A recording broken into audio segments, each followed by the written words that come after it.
Hello friends, welcome back to Anvesha Raj channel. आज हम लोग पढ़ेंगे नाथ साहित्य। ठीक है, इससे पहले हम लोगों ने सिद्ध साहित्य पढ़ लिया था। ठीक है, तो आज हम लोग नाथ साहित्य पढ़ेंगे। ठीक है, पूरे विस्तार से।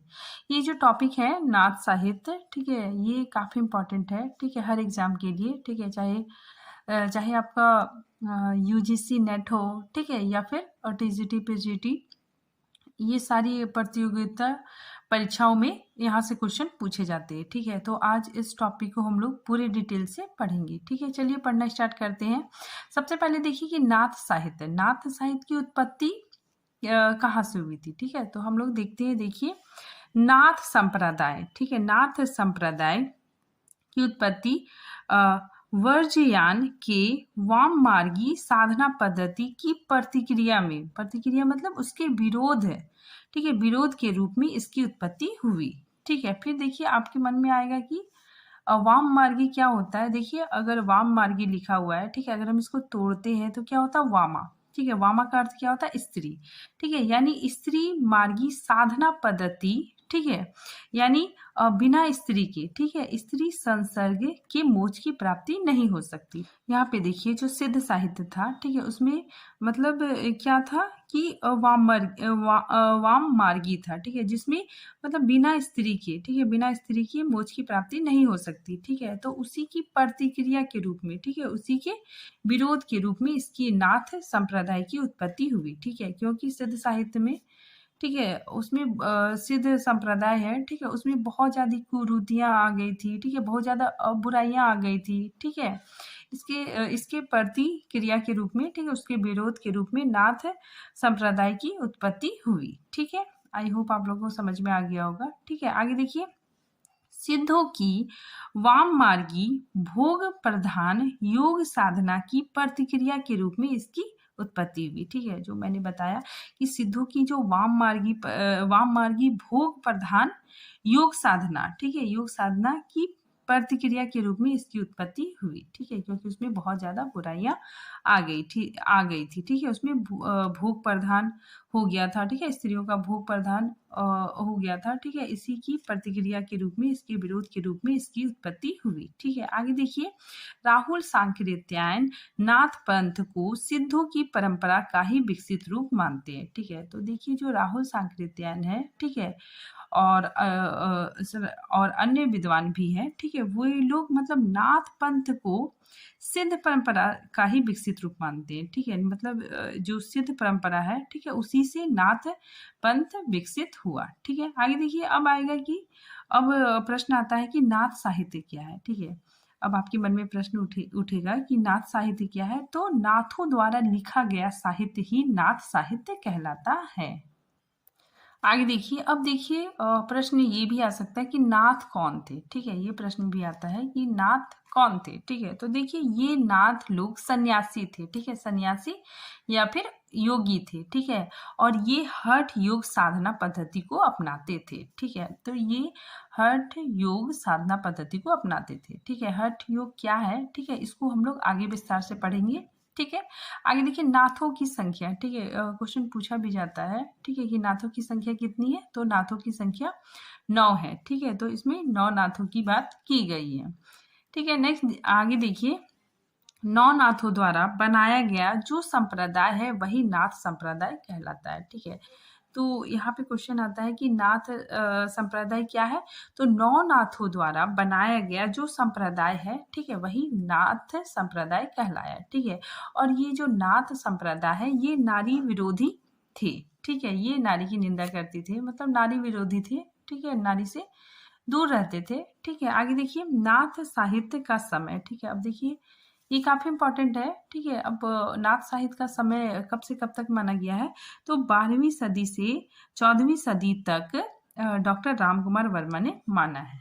ठीक है, 12वीं सदी को चरमोत्कर्ष का समय माना गया। ठीक है, तो जो 12वीं शताब्दी है, ठीक है, इसी को चरमोत्कर्ष का समय माना गया। ठीक है, नाथों का समय 12वीं सदी को चरमोत्कर्ष का समय माना गया। ठीक है, आगे देखिए, नाथ संप्रदाय के अन्य नाम क्या क्या थे। ठीक है, तो नाथ संप्रदाय के अन्य नाम क्या क्या थे। देखिए, सिद्ध मत, ठीक है, सिद्ध मार्ग, योग मार्ग और योग संप्रदाय, ठीक है, अवधूत मत, ठीक है, इसे अवधूत मत भी कहा जाता था, ठीक है, और अवधूत संप्रदाय, ठीक है। देखिए ये जो नाम है ये आचार्य हजारी प्रसाद द्विवेदी जी ने दिया है, ठीक है, इसीलिए मैंने यहाँ पे लिखा है कि आचार्य हजारी प्रसाद द्विवेदी ने ये नाथ संप्रदाय के अन्य नाम दिए हैं। आगे देखिए आचार्य शुक्ल जी का मानना है कि नाथ संप्रदाय से ही संत संप्रदाय का विकास हुआ, ठीक है। तो आचार्य शुक्ल जी का मानना है कि जो नाथ संप्रदाय है, ठीक है, उसी से ही संत संप्रदाय का विकास हुआ, ठीक है। फिर आगे देखिए नाथ संप्रदाय की जो विचारधारा है, ठीक है, तो नाथ संप्रदाय की जो विचारधारा है वही विचारधारा संत संप्रदाय में देखने को मिलती है, ठीक है। मतलब ये आपस में एक दूसरे से मतलब मिला जुला है, ठीक है, मतलब एक दूसरे से मिली जुली है, ठीक है। इसका जो नाथ संप्रदाय का जो विचारधारा है, ठीक है, वही संत संप्रदाय की विचारधारा है, ठीक है। आगे देखिए भारत के पश्चिम भागों में, ठीक है, भारत के पश्चिम भागों में ये नाथ फैले हुए थे, ठीक है, और अपने धर्म का प्रचार प्रसार कर रहे थे। अब हम लोग देखते हैं नाथ साहित्य की विशेषताएं, ठीक है। तो जो नाथ संप्रदाय है, ठीक है, उसकी क्या क्या विशेषताएं हैं, ठीक है, उस चीज को हम लोग पूरे डिटेल से देखते हैं, ठीक है। देखिए सबसे पहले नंबर 1 वाम मार्गी साधना पद्धति का विरोध, ठीक है। तो यहाँ पे वाम मार्गी इसका मतलब क्या होता है कि स्त्री भोग संबंधी जो साधना पद्धति थी, ठीक है, सिद्ध साहित्य में जो स्त्री भोग संबंधी साधना पद्धति थी, ठीक है, उसका विरोध मिलता है, ठीक है। तो इसमें वाम मार्गी साधना पद्धति का विरोध मिलता है, ठीक है। नेक्स्ट देखिए पंच मकारों को नकारा, ठीक है। तो जो नाथ थे वो पंच मकारों को नकारते थे, ठीक है, उसका विरोध करते थे, ठीक है। तो पंच मकार क्या क्या होते हैं, मांस, मत्स्य, मत्स्य मतलब क्या हो गया मछली, ठीक है, मदिरा, ठीक है, मुद्रा और मैथुन, ठीक है। मुद्रा मतलब क्या हो गया रुपए पैसों का लालच नहीं करना है, ठीक है, मांस नहीं खाना, मछली नहीं खाना है, ठीक है, मदिरा और मुद्रा मतलब रुपए पैसे का लालच नहीं करना है, ठीक है, मैथुन मतलब स्त्री संसर्ग में नहीं रहना है, ठीक है। तो ये सारी चीजें नहीं होनी चाहिए, ठीक है, इन चीजों का नाथ संप्रदाय में विरोध किया गया, ठीक है। आगे देखिए गिरह त्याग, ठीक है, ये भी एक विशेषता है, गिरह त्याग, ठीक है, मतलब गृहस्थ जीवन का त्याग, ठीक है, मतलब गृहस्थ जीवन का अनादर, ठीक है। नेक्स्ट देखिए सन्यासी जीवन जीने पर बल, ठीक है, तो नाथ संप्रदाय में सन्यासी जीवन जीने पर बल दिया जाता था, ठीक है, और ब्रह्मचर्य, ठीक है। फिर नेक्स्ट हठ योग पर बल, ठीक है, तो ये हठ योग पर बल देते थे, ठीक है। हठ योग का मतलब क्या होता है, हा का मतलब क्या होता है सूर्य, ठीक है, और ठा का मतलब क्या हो गया चंद्रमा, ठीक है, चंद्र। तो इन दोनों के योग से ही इन दोनों के योग को ही हठ योग कहते हैं, ठीक है। और इसमें 3 नाड़ियों की बात भी की गई है, ठीक है, पिंगला, इड़ा और सुषुम्ना, ठीक है। देखिए शरीर का जो राइट भाग है, ठीक है, वो पिंगला कहलाता है, ठीक है, लेफ्ट भाग इड़ा कहलाता है, ठीक है, और जो बीच में है रीढ़ की हड्डी, ठीक है, उसको क्या कहते हैं सुषुम्ना कहते हैं। आगे देखिए षष्ठ चक्र साधना पद्धति पर बल, ठीक है, मतलब अब देखिए इसमें षष्ठ चक्र मतलब क्या होता है 6 चक्रों वाला, ठीक है। जो हमारा जो शरीर है उसमें क्या होता है कि 6 अलग अलग चक्र होते हैं, ठीक है। देखिए यहाँ पे मैंने लिखा भी है कि 6 चक्र हमारे शरीर के अलग अलग हिस्सों में होते हैं, ठीक है। उसको ध्यान के माध्यम से, ठीक है, अगर हम लोग उसको ध्यान करेंगे, ठीक है, ध्यान के माध्यम से शून्य में पहुंचते हैं, ठीक है, और एकत्रित करते हैं, ठीक है। ऐसा करने से ज्ञान की प्राप्ति होती है, ठीक है। तो इसी को क्या कहते हैं षष्ठ चक्र, ठीक है। देखिए षष्ठ चक्र मैंने उदाहरण दिया है शक्तिमान, ठीक है, आप लोगों ने शक्तिमान देखा होगा, ठीक है, बचपन में, ठीक है। इसमें जो शक्तिमान है वो क्या करता है अपनी शक्ति को जागृत करने के लिए ध्यान करता है, ठीक है, और उसके पीछे क्या होता है 6 चक्र चलने लगते हैं, ठीक है, और वो मतलब इतना ध्यान करता है, ठीक है, इतना ध्यान लगाता है कि वे सारे चक्र मिलकर एक हो जाते हैं, ठीक है, और उसमें प्रकाश निकलता है, ठीक है। तो इसी को क्या कहते हैं षष्ठ चक्र कहते हैं।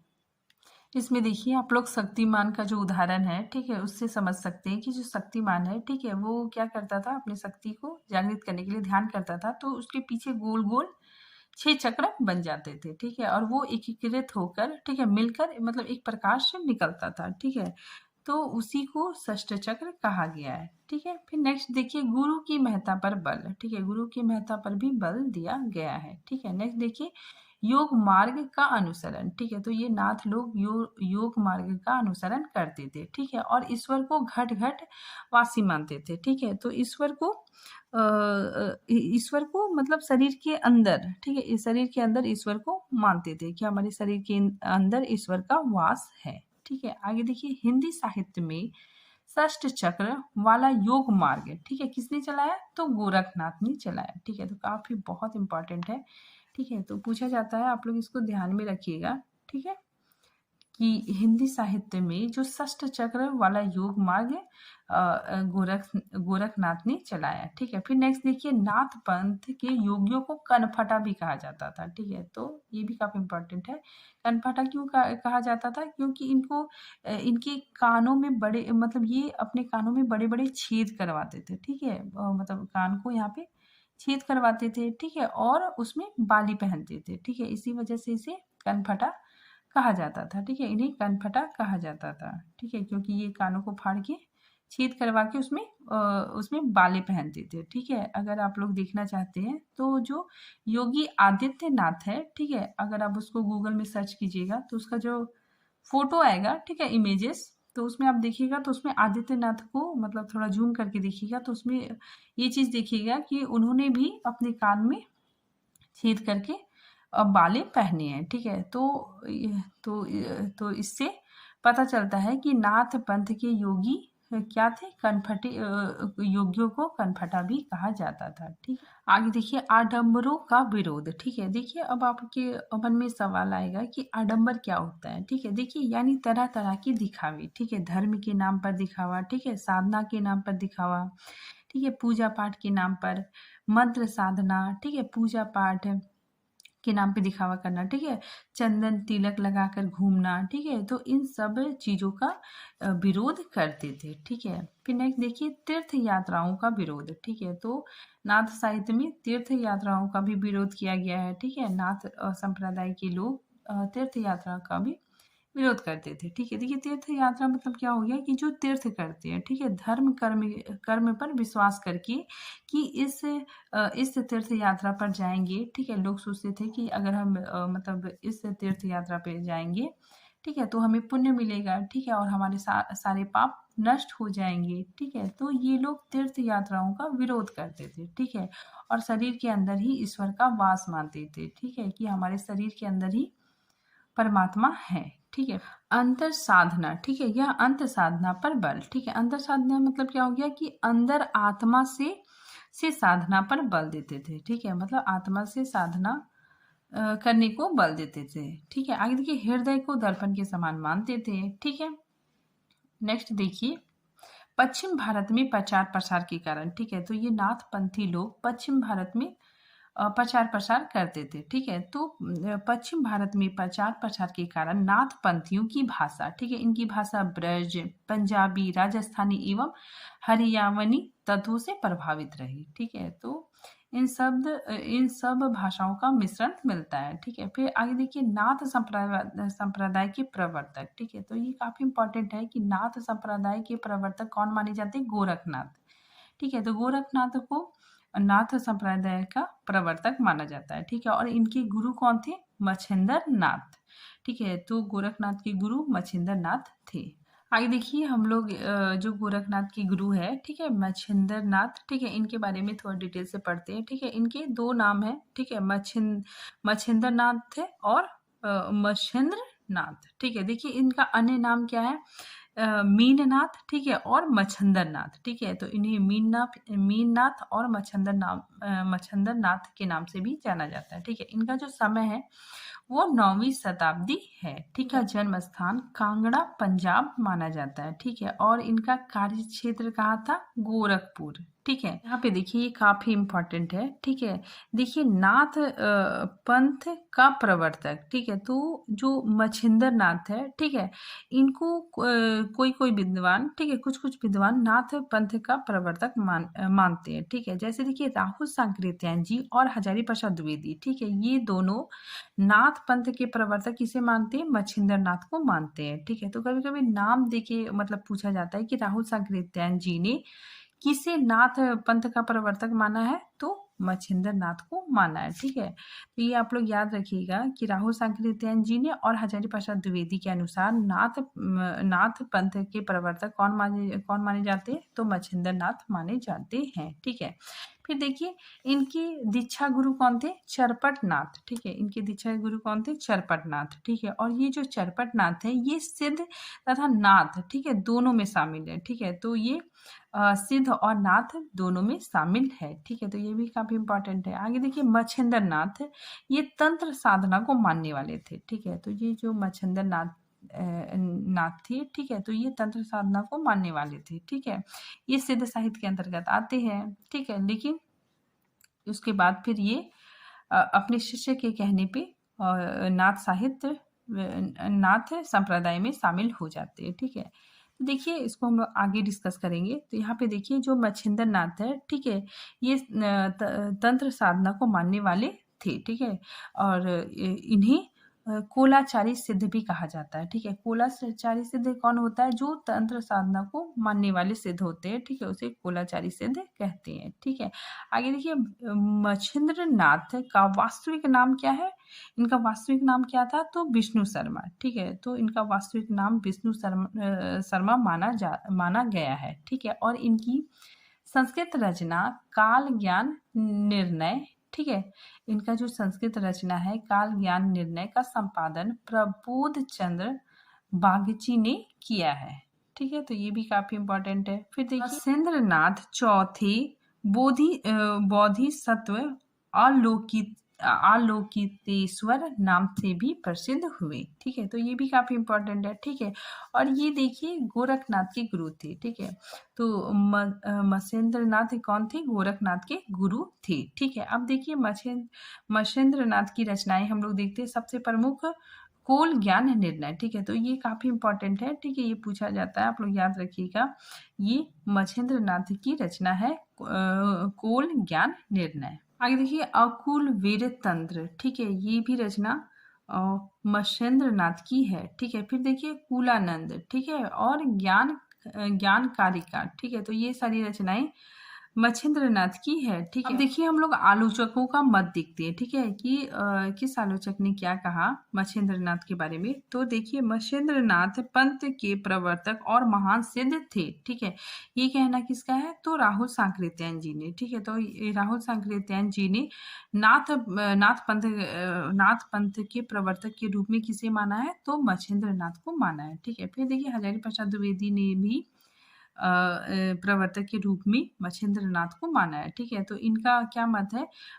मच्छिंद्र नाथ और गोरखनाथ की गणना 84 सिद्धों में भी होती है। ठीक है, किंतु मच्छिंद्र नाथ पंथ के वास्तविक प्रवर्तक है। ठीक है, तो ये कहना किसका है? तो आचार्य हजारी प्रसाद द्विवेदी और राहुल सांकृत्यायन जी मच्छिंद्र नाथ को नाथ पंथ का प्रवर्तक मानते हैं। ठीक है, लेकिन वास्तविक रूप में देखिए, ठीक है, सर्वमान रूप में देखिए तो नाथ संप्रदाय के प्रवर्तक कौन है? तो गोरखनाथ। ठीक है, फिर नेक्स्ट देखिए आगे देखिए सिद्ध परंपरा से मच्छिंद्र नाथ को बाहर निकालने का कार्य इनके शिष्य गोरखनाथ ने किया। ठीक है, तो आपको पता है कि जो ये मत्स्येंद्र नाथ है, ठीक है, ये सिद्ध परंपरा के अंतर्गत आते हैं। ठीक है, तो इनको सिद्ध परंपरा से बाहर निकालने का कार्य किसने किया? इनके शिष्य गोरखनाथ ने। ठीक है, कैसे? देखिए ऐसा कहा जाता है कि मच्छिंद्र नाथ जो नारी भोग में संलिप्त थे। ठीक है, जो मच्छिंद्र नाथ थे, ठीक है, ये सिद्ध परंपरा के अंतर्गत आते थे, ठीक है, और ये नारी भोग में संलिप्त थे, ठीक है, और मच्छिंद्र नाथ सिद्ध संप्रदाय के थे, ठीक है, और नारी भोग वाली साधना पर विश्वास रखते थे, ठीक है, तो उसे मुक्त कराने का कार्य, ठीक है, तो इन्हें मुक्त कराने का कार्य उनके शिष्य गोरखनाथ जी ने किया था, ठीक है। यानी यहाँ पे बताया जा रहा है कि गोरखनाथ अपने गुरु का उद्धारकर्ता बन गए, ठीक है, तो यहाँ पे देखिए एक शिष्य अपने गुरु को सही रास्ते पे ला रहा है, ठीक है। तो देखिए ये जो लाइन है, ये कोटेशन है, ठीक है, ये बहुत इंपॉर्टेंट है, पूछ लिया जाता है, ठीक है। तो ये किसने कहा? ये गोरखनाथ ने अपने गुरु को कहा था कि जाग मच्छंदर गोरख आयो, ठीक है, तो ऐसा गोरखनाथ ने अपने गुरु को बोला था, ठीक है। तो ये लाइन सुनने के बाद मच्छिंद्र नाथ मतलब सही रास्ते पे आ जाते हैं, ठीक है। अपने शिष्य की ये बात सुनकर वे मतलब सही रास्ते पे आ जाते हैं, ठीक है, नाथ संप्रदाय में वे आ जाते हैं, ठीक है। तो ये लाइन आप लोग याद रखिएगा, जाग मच्छंदर गोरख आयु, ठीक है। तो ये किसने कहा? गोरखनाथ ने अपने गुरु मच्छिंद्र नाथ को कहा था। अब देखिए हम लोग गोरखनाथ जी के बारे में अब थोड़ा डिटेल से पढ़ते हैं, ठीक है। गोरखनाथ कौन थे? नाथ पंथ के प्रवर्तक थे, ठीक है। देखिए गोरखनाथ मच्छिंद्र नाथ के शिष्य थे, ठीक है, ये हम लोग जान लिए, ठीक है। और इनके समय को लेकर, ठीक है, इनका समय को लेकर बहुत विवाद है, ठीक है। हर विद्वान ने मतलब अपने अपने मत दिए, ठीक है। सबसे पहले देखिए राहुल सांकृत्यायन जी ने इनका समय 845 ईस्वी माना है। पीताम्बर दत्त बर्थवाल जी ने 11वीं शताब्दी मानी है, ठीक है। और रामचंद्र शुक्ल और राम कुमार वर्मा जी ने 13वीं सदी मानी है, ठीक है। फिर देखिए इनका जन्म स्थान, इनका जन्म कहाँ माना गया? पंजाब में, ठीक है। और ये ब्राह्मण परिवार में इनका जन्म हुआ था, ठीक है। काल क्षेत्र गोरखपुर, ठीक है। और ये नाथ पंथ के प्रवर्तक माने जाते हैं, ठीक है। तो किन किन विद्वानों ने माना है? एग्जैक्ट डॉक्टर बचन सिंह ने और आचार्य रामचंद्र शुक्ल जी ने नाथ पंथ के प्रवर्तक गोरखनाथ को माना है, ठीक है। तो सर्वमान दृष्टि से देखा जाए तो गोरखनाथ ही नाथ पंथ के प्रवर्तक है, ठीक है। आगे देखिए यहाँ पे मैंने लिखा भी है कि नाथ साहित्य के प्रवर्तक गोरखनाथ है, ठीक है, ये सर्वमान्य है, ठीक है। फिर देखिए मिश्र बंधुओं ने इन्हें, ठीक है, मिश्र बंधुओं ने इन्हें हिंदी का प्रथम गद्य लेखक माना है, ठीक है। तो ये भी काफी इंपॉर्टेंट है, ठीक है, पूछा जाता है, इसलिए आप लोग याद रखिएगा, ठीक है, कि मिश्र बंधुओं ने गोरखनाथ को हिंदी का प्रथम गद्य लेखक माना, ठीक है। और ये गोरखनाथ की भाषा, ठीक है, इनकी भाषा क्या थी? राजस्थानी मिश्रित खड़ी बोली, ठीक है, ये भी काफी इंपॉर्टेंट है। फिर देखिए हठ योग के प्रवर्तक, ठीक है, तो हठ योग के प्रवर्तक कौन थे? तो ये भी इंपॉर्टेंट है, ठीक है। हठ योग के प्रवर्तक कौन थे? तो गोरखनाथ, ठीक है। देखिए यहाँ पे हठ योग मतलब क्या होता है कि हठ योगी साधना द्वारा, ठीक है, इस साधना द्वारा शरीर एवं मन को, ठीक है, शरीर एवं मन को शुद्ध करके शून्य में समाधि लगाना है, ठीक है। तो इसमें क्या होता है कि शरीर और मन को शुद्ध करके शून्य में ले जाना है, ठीक है, शून्य में लेके समाधि करना है, ठीक है। फिर देखिए षष्ठ चक्र, अभी मैंने बताया षष्ठ चक्र, ठीक है, तो वही है, ठीक है, जो मैंने शक्तिमान का उदाहरण दिया, ठीक है, उसमें जो मतलब हमारे शरीर में क्या होता है? 6 चक्र बन जाते हैं, ठीक है। तो वही है, षष्ठ चक्र वाले योग मार्ग के प्रवर्तक गोरखनाथ जी थे, ठीक है। फिर आगे देखिए नाथ पंथ में, ठीक है, नाथ पंथ में शिव के अवतारक माने जाते हैं, ठीक है। तो गोरखनाथ नाथ पंथ में शिव जी, ठीक है, शिव जी के अवतारक माने जाते हैं। अब देखिए गोरखनाथ की रचनाएं, ठीक है, तो गोरखनाथ की जो रचनाएं हैं वो टोटल 40 रचनाएं मतलब मिलती है, ठीक है। तो गोरखनाथ की रचनाएं टोटल कुल रचनाएं 40 मानी जाती है। आगे देखिए मिश्र बंधुओं ने 10 प्रमाणिक रचनाएं मानी है, ठीक है। फिर देखिए ये काफी इंपॉर्टेंट है कि डॉक्टर पीताम्बर दत्त बर्थवाल जी के अनुसार 14 रचनाएं, ठीक है। तो गोरखनाथ की रचनाएं तो 40 है, लेकिन डॉक्टर पीताम्बर दत्त बर्थवाल जी ने 14 रचनाएं प्रमाणिक मानी है, ठीक है। मतलब ये 14 रचनाओं के बारे में ही बताते हैं, ठीक है, 14 रचनाओं को ही मान्यता देते हैं, ठीक है। देखिए इनकी 14 रचनाएं जो डॉक्टर पीताम्बर दत्त बर्थवाल के अनुसार है, ठीक है, कौन कौन है? देखिए शब्दी, ठीक है, पद, प्राण संकली, ठीक है, शिष्या दर्शन, नरवे बोध, अभय मात्रा जोग, ठीक है। नेक्स्ट नंबर 7 आत्मबोध, ठीक है। फिर 15 तिथि, सतवारा, ठीक है, मच्छिंदर गोरख बोध, ठीक है। नंबर 11 रोमावली, ठीक है, ज्ञान तिलक, ठीक है। देखिए पहले ज्ञान ऐसा ही लिखा जाता था, ठीक है, तो ज्ञान तिलक, ज्ञान चौतीसी, ठीक है। ये जो ज्ञान चौतीसी है, ठीक है, ये अप्रकाशित है, ठीक है, इसको प्रकाशित नहीं किया गया था, ठीक है। फिर पंचपत्रा, ठीक है। तो देखिए यहाँ पे